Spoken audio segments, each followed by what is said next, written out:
Hello and welcome back. Now I'm going to make an assumption that you just watched my first video on CL. If you haven't, I encourage you to either stop this and go watch that now or to watch it after this, because it will be the explanation of what CL is and all the details, everything about CL that you need to know about. And that is really important. We need to understand what we're dealing with so that we know how to deal with it. So this video was actually going to be attached to that first video, but it ended up being way too long, and so I split it up. And so this information will really be about the treatment plans, what you can do if your goat has come down with CL. So if you have a goat that you know has been diagnosed with CL, or you're thinking that it's CL, then these are the options that you have as far as what to do with your goat and with your goat herd. And it will also talk about vaccinating your goats against CL as well. So I just want to remind you that I did add a bonus to my goat binder. That is the complete treatment plan, all listed out, printed, or you can print it out and put it in your goat binder. And so you will see all the details that I'm going to be talking about in this video written out so that you can follow them easily. I really believe that when we have the information and tools needed, we can make rational decisions and make the best decisions for ourselves and for our goats. And so I just really feel like this will be beneficial to you and your goat herd. So don't forget to get that printed out and into your goat binder. If you've already bought the binder, please log in and get that downloaded so that you have it if you need it. Hopefully you don't. So I have never had CL in my goat herd, thankfully, but I am going to be talking about one avenue of treatment that you may want to explore. And I think it's important that we all have all of the options available to us so that we can make an informed decision. So one of these options will probably be what you will go ahead and do for your goats that have CL. But I want you to seriously consider the last option that I give. Now, you need to do some more research on it. You need to make sure that you understand it, and you need to just make sure that it's the right decision for you. And there may be some people that say, no way, this is not for me, and that's okay. I'm not forcing anyone to do any specific avenue of treatment, but I want you to know that there is another option out there that may work for you. I know that it has worked for other producers that are big operations, that their goats are more like their livelihood. And so they have had to make decisions and do things in ways where they're not always culling their herd.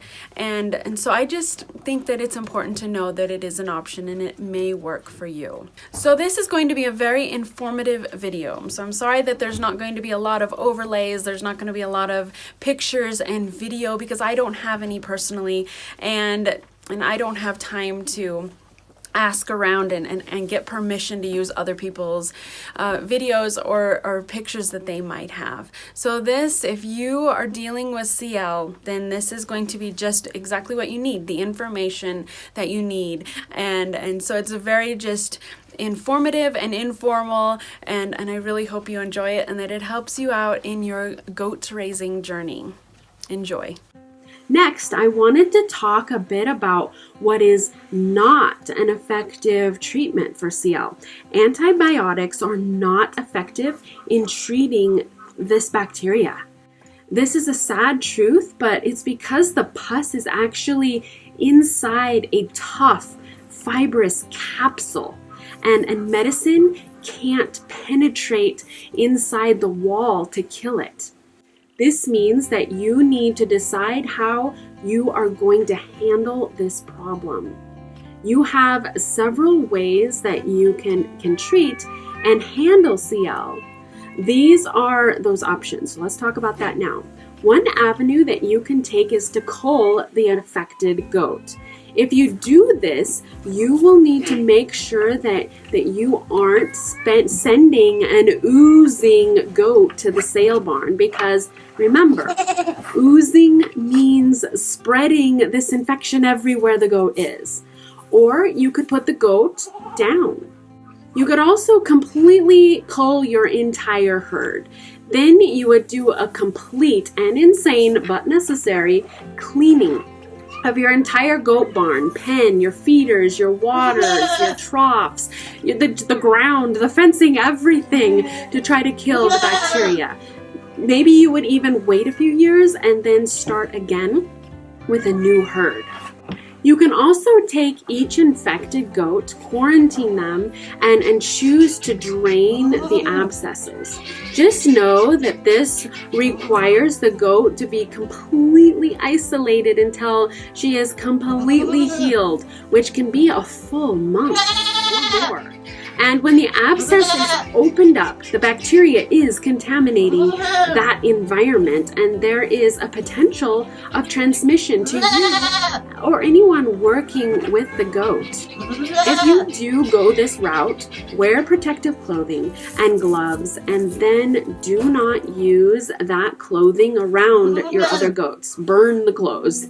If you choose this route, you must do it at the precise right time and under the perfect conditions. If you do it at the wrong time, you can either cut too soon. The knot will not be ready to drain the correct fluid. There will be no pus and will be a very just hard to contain liquid that's just draining out. If you wait too long, it will actually burst on its own and then will be contaminating everything and everyone and all the other goats nearby. But if you do this at the perfect time, the knot will just be starting to become soft, but it needs to be immediately before the hair starts to come off. And for each goat, this will be different timing. So you will be isolating goats and waiting for the right and perfect time to drain the abscess. If you have the extra funds available and you have a willing vet, you may also have the abscesses actually surgically removed. This requires the goat to be put under, but it does keep the bacteria inside the abscess and doesn't spread it into the environment. You can also choose to use formalin. Now, I want to talk about something that I have no personal experience with, but I find it absolutely fascinating and intriguing. And honestly, it would be something that I would try if my goats ever came down with this disease. This procedure comes from the Tennessee meat goat site, and she has done this with a lot of effectiveness and actually recommends this option instead of culling every animal with CL. She mentions that it can get downright expensive to be culling your best animals instead of just treating the animals in this way. So I'm going to leave a link below so that you can read this information as well. First, I want to remind you, I am not a vet, and the usage of formalin is not FDA approved. At the very beginning of this video, I mentioned that these abscesses are encapsulated. They have a very thick wall around the pus, which is actually isolating the infected material from the rest of the goat's body. This is the key to using formalin to fight CL. First, you will need to gather all your supplies. You'll need a lure lock syringe, and that's needed so that the needle doesn't slip off of the syringe. You will also need a 25 gauge needle, disposable gloves, paper towels, eye goggles, and someone very strong to hold the goat, and probably your very helpful, hopefully, and willing vet. Formalin has the consistency of water, so it just runs out of needles very easily. That's why the smaller needle is used in this case. When you're set to start the procedure, you will inject the formalin in the top of the abscess straight down, as close to the goat's body as possible, but making very sure to stay inside the walls of the abscess. You will want to avoid veins, arteries, and nerve endings because formalin is dangerous outside of this walled off abscess. You will use a half a cc formalin for a knot that is about the size of a nickel or smaller, and you'll use 1 to 3 cc's for larger knots. If you use too much, there will be some tissue swelling around the injection site. When you remove the needle, you'll want to hold that paper towel over the injection site to stop the fluid from running out. If the knot has not hardened in a couple of days, you may have to inject a bit more.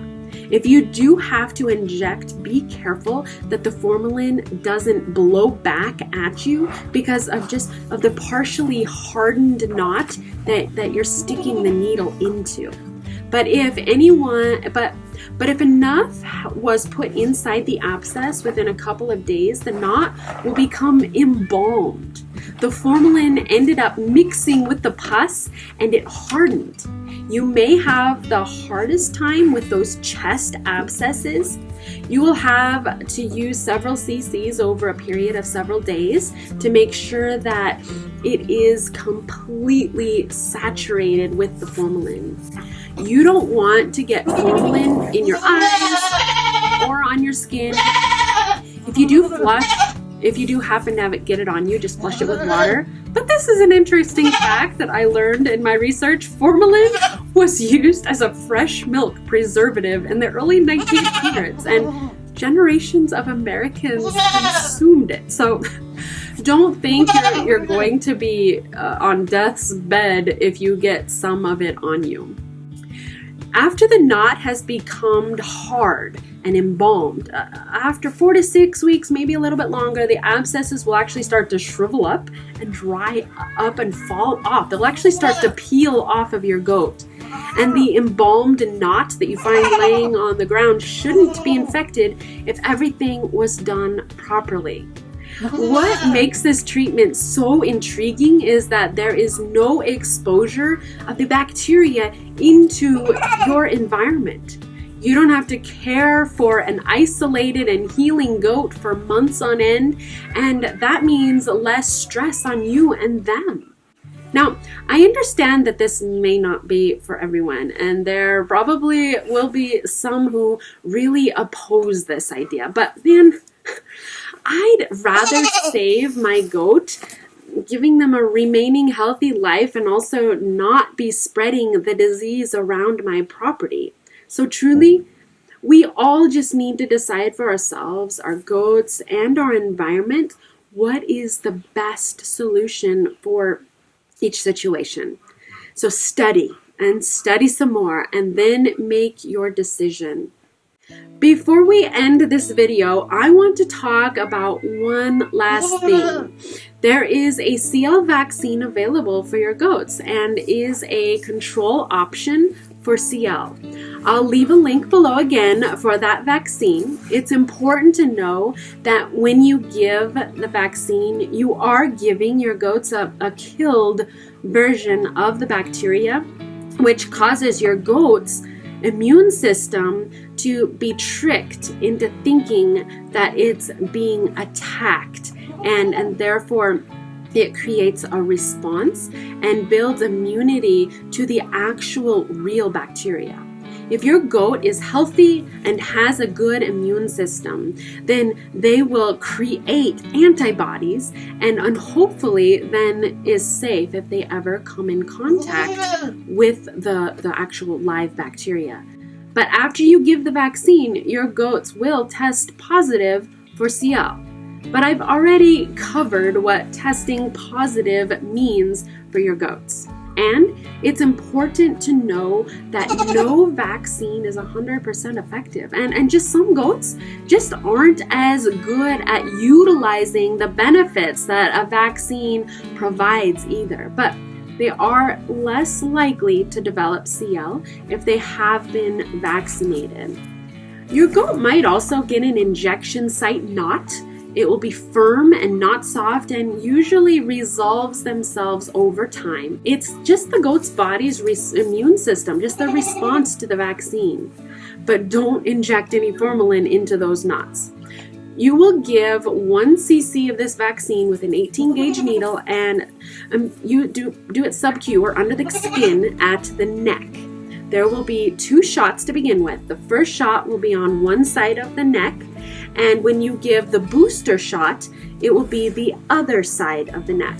So the label on the vaccine will actually say to give the booster 2 weeks apart, but it is less stress on the goat and will cause less of a reaction and will work just as effectively if you give that booster shot 4 weeks apart.